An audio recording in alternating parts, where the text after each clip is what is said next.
Com o lançamento de Superman do James Gunn, as comparações se tornaram inevitáveis. Afinal, os filmes anteriores são bons ou não são?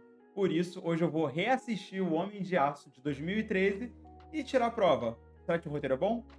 Eu sou Pedro Lauria, roteirista, professor de roteiro e escritor, e esse é o Descascando Roteiros. Hoje, descascando O Homem de Aço de 2013.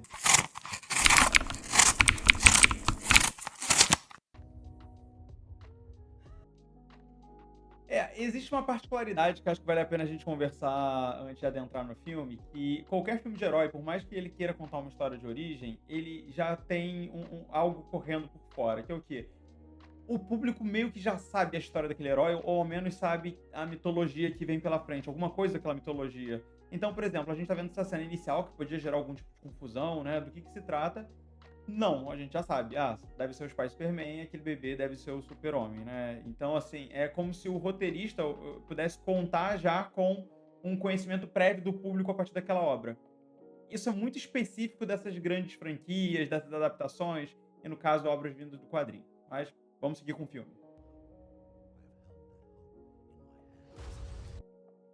É bem legal o início desse filme, eu não me recordava disso, porque, ele é muito rápido, assim, em 2 minutos, ele já estabelece, a urgência e o drama, né. O mundo vai acabar, esse planeta vai acabar e esse personagem precisa perpetuar a espécie dele.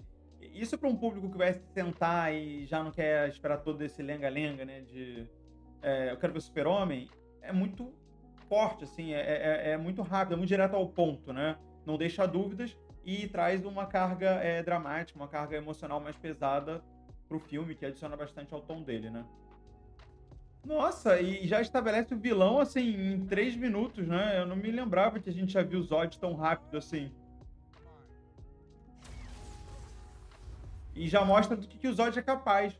Pô, essa cena inicial é muito legal mesmo, porque, não só coloca essa questão de urgência, mas como já também deixa claro para o público quem são os antagonistas, né, quem vai confrontar o Super-Homem e o motivo, muito provavelmente a gente vai ver agora, pelo qual ele vai confrontar esses personagens, né.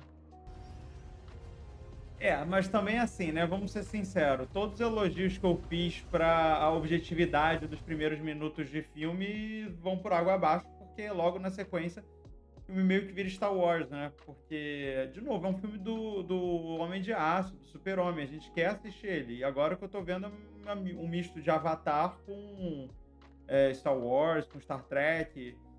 E isso é se perder um pouco, né. A pessoa tá sentada na cadeira, louca pra ver o Super-Homem e tem que ver monstrão espacial flutuando, voando.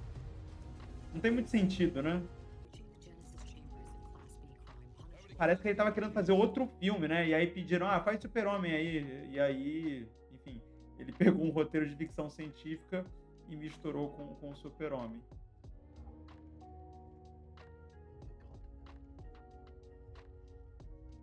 Assim, o diálogo desses 2 personagens é um diálogo que faz sentido, vamos colocar assim, né, é um diálogo que esses 2 personagens poderiam ter, apesar de não ter muito senso de urgência dessa da mãe do Super-Homem, porém também já escancara quais são os objetivos e quais são as metáforas que esse filme vai trabalhar em relação ao Super-Homem, né. Ah, olha, o Super-Homem vai ser uma espécie de Jesus Cristo, e a população da Terra vai querer matar ele, né. Não deixa muito espaço para o espectador fazer nenhum tipo de conclusão sozinho, né. Pega na mão do espectador e leva para onde o filme quer. É filme de herói, então isso para mim é bem bizarro o que tá acontecendo, porque assim, o personagem do Super-Homem, o bebê, já foi enviado pra Terra. E agora começou uma sequência de ação, agora envolvendo os pais do Super-Homem, ou seja, a gente continua em Krypton. É, isso já deixa claro que apesar do Super-Homem deveria ser o protagonista desse filme, pelo menos no início, ele é um personagem até irrelevante, né. É quase como se esse filme fosse um pré-ato do filme que ainda vai começar. É muito parecido com o que acontece em Senhor dos Anéis, né, em que a gente vê lá os eventos antes da Sociedade do Anel para contextualizar.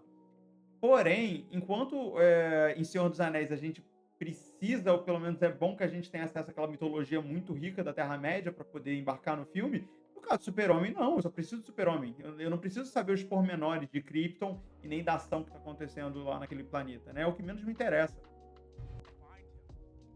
Bom, pelo menos aqui tá estabelecendo os objetivos do vilão, né? Então, quando o Zod aparecer pra pegar o Super-Homem, isso já tá estabelecido nos primeiros 15 minutos de filme. Mas ainda assim, 15 minutos de filme, nada ainda de Super-Homem. 20 minutos de filme e finalmente fomos apresentados ao nosso herói,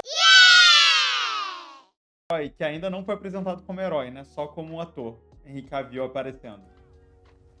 Como pescador de caranguejo. Realmente parece que o Zack Snyder tá fazendo outro filme, né? É um misto de ficção científica com pesca mortal. E por acaso é um filme de herói. E aqui a gente tem o primeiro ato, né, de heroísmo do Super-Homem. Bastante foco no abdômen dele. Mas o que é engraçado é porque, assim, a nível de roteiro, e aí a gente pode até fazer um paralelo agora com o filme de James Gunn, não tem como não fazer.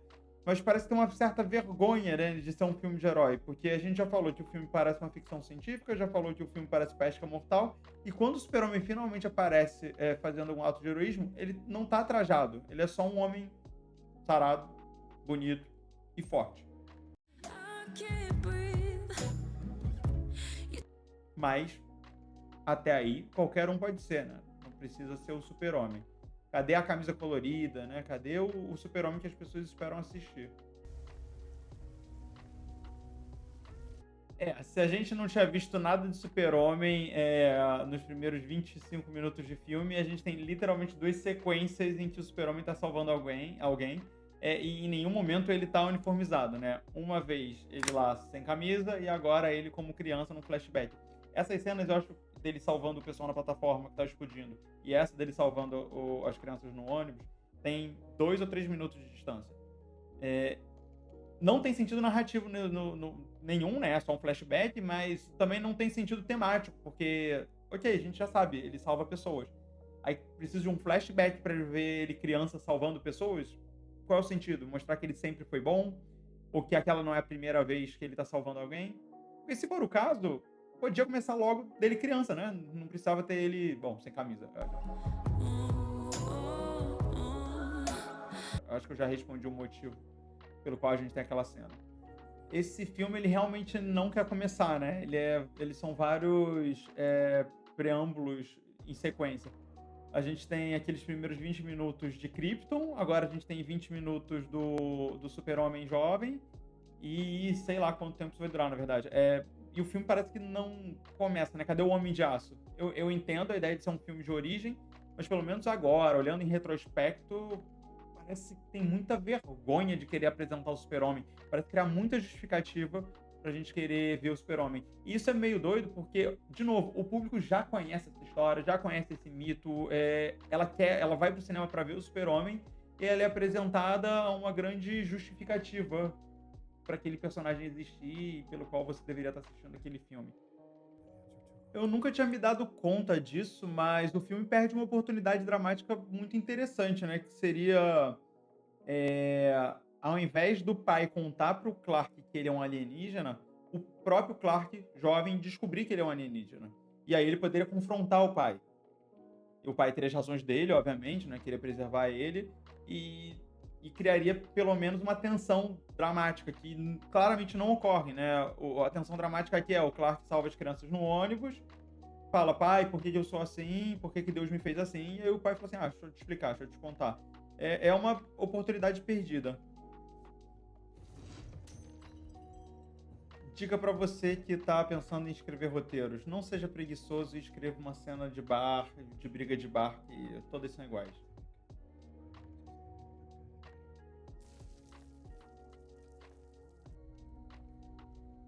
Não é o personagem mais inteligente, né?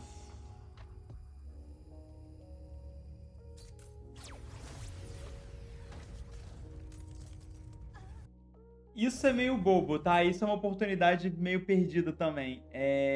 Pra que a câmera dela precisa quebrar? Porque, assim, já foi estabelecido que ela tirou fotos do Super-Homem. Então, se a câmera dela quebra, ela perdeu essas fotos, logo ela não teria como usar essas fotos pra depois chantagear o Super-Homem, enfim. Se ela mantivesse as fotos, né, se ela preservasse as fotos, aí sim essa personagem ia ser colocada à prova, né? A moralidade dela ia ser colocada à prova, porque ela poderia enriquecer vendendo as fotos do Super-Homem e a gente veria, pô, se ela não mostrou as fotos é porque ela tem uma bondade nela, né? Obviamente agora o Super-Homem vai salvar ela e vão criar o elo emocional entre os dois personagens. Esse filme tem uma energia meio 50 tons de cinza que eu não me lembrava mesmo. Bom, e agora ele vai revelar os poderes, enfim, né, pra ela. Bizarra, bem bizarra, né, o subtexto dessa cena.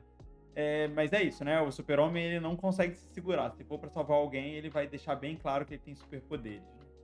Não dá nem pra acreditar que ele conseguiu preservar a identidade dele por tanto tempo.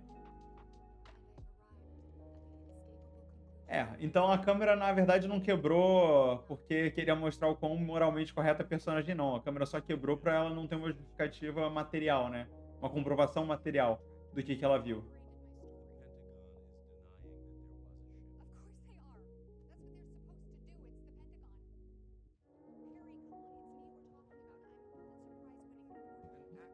Gente, que linha de diálogo horrível! Eu sou ganhadora do Pulitzer. Parece uma criança de 10 anos que escreveu o roteiro e que acabou de descobrir que existe um prêmio chamado Pulitzer.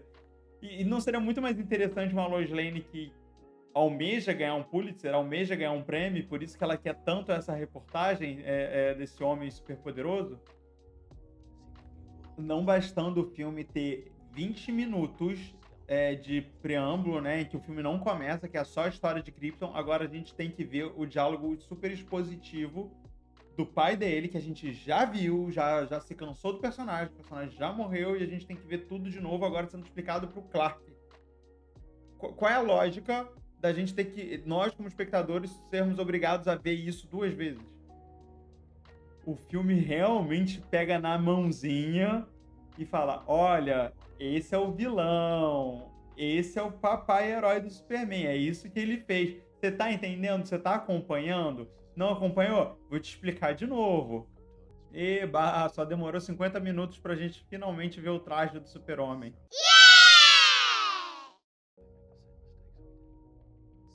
Não é S de Super-Homem, é S da casa de. Ah, é muita vergonha. Nossa, o Zack Snyder ele tem muita vergonha de estar fazendo filme de herói. Muita vergonha. E não como se os filmes do Zack Snyder fossem, sei lá, melhores do que filme de super-herói, né? Olha eu aqui interrompendo seu vídeo, mas é por um excelente motivo. Ou melhor, dois. O primeiro, para lembrar você de se inscrever no canal. E o segundo, para anunciar o nosso patrocinador, que no caso sou eu mesmo. Sim, eu sou escritor e lancei meu primeiro livro, O Subúrbio e o Suburbanismo Fantástico Hollywoodiano, que fala daqueles filmes da década de 80, tipo Esqueceram de Mim, ET, De Volta para o Futuro, e explicam como eles estão vinculados com os dias atuais, mas também com a construção da ideia de sonho americano e de classe média. Gostou? Se interessou? O link está aqui na descrição. E agora eu deixo você com o nosso vídeo e a gente descascando mais esse roteiro. Chegamos à famosa cena em que o Super-Homem deixa o pai morrer, né? Vamos ver se ela melhora reassistindo mais de 10 anos depois. Gente, não faz sentido. Assim, nada faz sentido. Porque, primeiro, né, por contexto, a mãe deixou o cachorro pra trás. Ok, ela tava desesperada, mas insensível, pra dizer o mínimo. Depois, se o Clark é super poderoso, por que ele não vai buscar o cachorro tranquilamente, tipo, andando, e o pai não pega a criança e guia os outros adultos ali pra segurança? Por que raios o pai que tem que ser a pessoa que vai se meter no meio do tornado? Não faz sentido nenhum, nenhum, nenhum.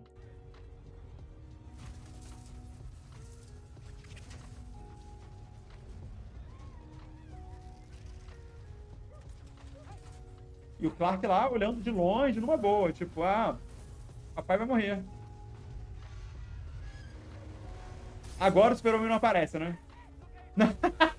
Ele não só não aparece, como segura a mãe. Tipo, mãe, deixa papai pra morrer, vai. Era só abrir a porta, era só abrir a porta pro cachorro ir embora.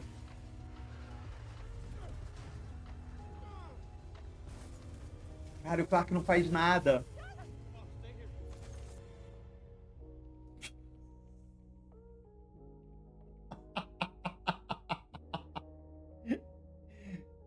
spoiler, continua muito, muito ruim. Talvez essa cena piore ainda mais, né? Porque agora não adianta chorar, Clark. Não faz sentido, né? Não faz sentido. Nada dessa cena faz sentido. Existiam formas muito mais interessantes de você matar o personagem do pai. E é muito engraçado, né? Porque a gente critica muito a cena do Titanic, da Rose deixando o Jack morrer. E essa cena do Homem de Aço, pra mim, é ainda pior, né? Porque faz menos sentido ainda. Já se estabeleceu que o Clark, desde criança, ele tem esse ímpeto de salvar todo mundo. E como ele vai ver a morte do próprio pai, né? Eu acho que a ideia aqui era desenvolver que o pai tá tentando preservar a identidade secreta do Clark, mas tem N formas melhores de escrever isso e de dirigir isso, né? Porque não é só um problema de roteiro. É um problema enorme de direção. A cena é cafona, a cena não faz sentido nenhum, a ação da cena não faz sentido nenhum, enfim, é uma bomba completa, né?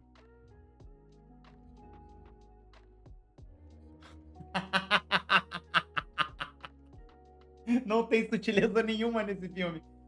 Gente, se vocês ainda não perceberam que ele é Jesus, tá desfocado. Mas é só uma dica, tá? Eu sei que é um vídeo sobre o roteiro, mas esse filme é feio, né? Tipo assim, ele é avesso às cores, ele é avesso às texturas. Eu acho que é a terceira vez ou quarta vez que é explicado pro Clark e pra audiência, a quinta ou sexta, Another one. sobre a história de Krypton, sobre o pai dele ser um cientista, sobre o planeta tá morrendo. Sério, é impossível o espectador não entender esse filme. Impossível. O roteiro desse filme, ele é um grande loop de autoexplicações sobre sua própria história que ninguém pediu em nenhum momento. É muita, muita gordura. Parece que não é só um roteiro que ele é inseguro de si, como não teve montagem, não teve nenhuma edição, né? Falaram, deixa tudo. Já gastamos dinheiro fazendo esse filme.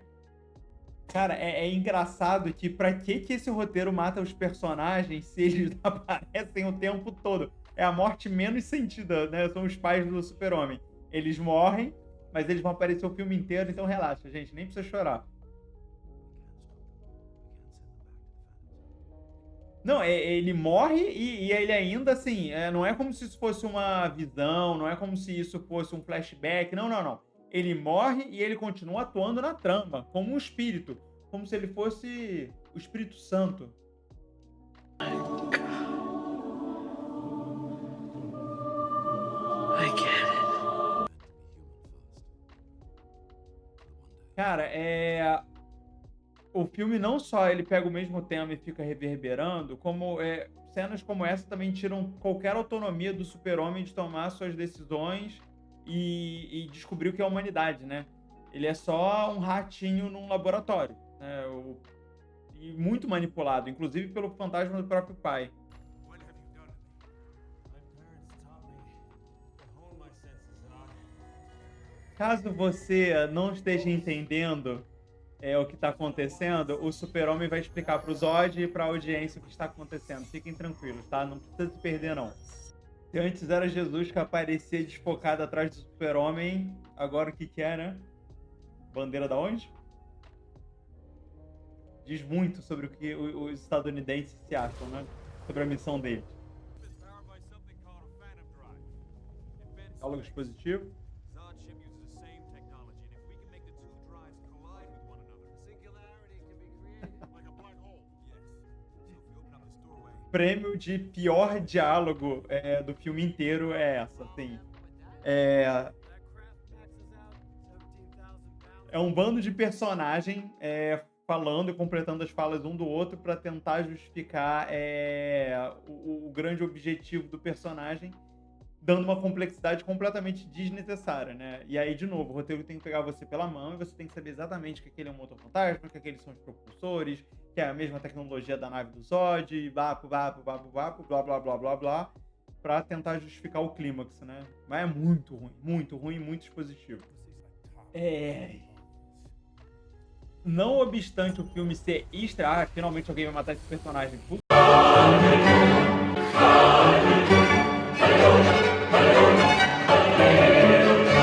Desgrila. Acabaram pelo... Era só apertar um botão. Então, é assim, não obstante o filme ser extremamente expositivo, ele ainda precisa criar um holograma, um fantasminha que fica rondando o filme inteiro, para os personagens ainda precisarem explicar mais ainda, mastigar mais ainda o roteiro. É bizarro, assim, os recursos narrativos que a obra usa, só para tentar se explicar, para tentar explicar uma história desnecessariamente complexa. E complexidade aqui não é sinônimo de uma coisa profunda, uma coisa inteligente. Complexidade é sinônimo de uma coisa rocambolesca, confusa, desnecessariamente confusa. A good death is its own reward. Isso diz tanto dos Estados Unidos, diz tanto do militarismo dos Estados Unidos. Ai, gente, essa coisa do soldado que precisa se matar, se sacrificar pelo seu país, por uma boa causa, isso é um panfletarismo desse filme que me enoja tanto, tanto, tanto, mais do que qualquer furo de roteiro ou excesso de exposição. Isso pra mim enfim, beira o inaceitável. Ai, também tu é raso, né? Ai, ai. No matter how violent or how cruel. Assim, o personagem, ele é um pires, né? Ele, assim, ele é muito focado em uma coisa só e é isso, né? O traço de personalidade dele é reconstruir Krypton. Eu juro que eu não me lembrava que essa cena era assim. Eu vou ter que comentar. Vamos lá, não vou conseguir me segurar. Olhem as pessoas que estão em risco. E, spoiler, o Zod vai morrer por conta dessa cena, né? O Super-Homem vai quebrar o pescoço dele, isso eu me lembro. Mas o que eu não me lembrava é quem que o Super-Homem ia salvar. Olha pra essa cena. São 4 personagens. 4 figuras, né? Secundárias. Mas o que elas representam? Um pai, uma mãe e 2 filhos, todos brancos, é epítome da família nuclear estadunidense. Inclusive, se você quiser saber mais sobre isso, não deixa de comprar meu livro que tá aqui na descrição. Então, o Super-Homem ele vai cometer esse sacrifício supremo, né? Que é matar uma pessoa, tirar uma vida. Uma pessoa do seu próprio planeta ou do seu próprio país. E ele, então, como migrante, vamos colocar assim, ele vai sacrificar esse personagem porque esse personagem quer destruir o que é de mais importante nesse novo país em que ele habita. Se isso não é a cultura dos Estados Unidos ao extremo, nada mais é. E, meu Deus do céu, que lixo. Vai, mata. Na frente, claro, né? Da outra personagem que também é branco, estadunidense, enfim.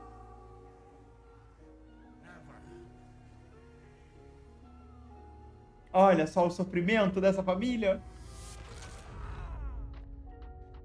Você é um assassino agora.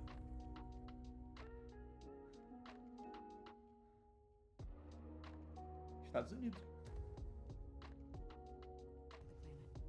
Glad to be here, Lois.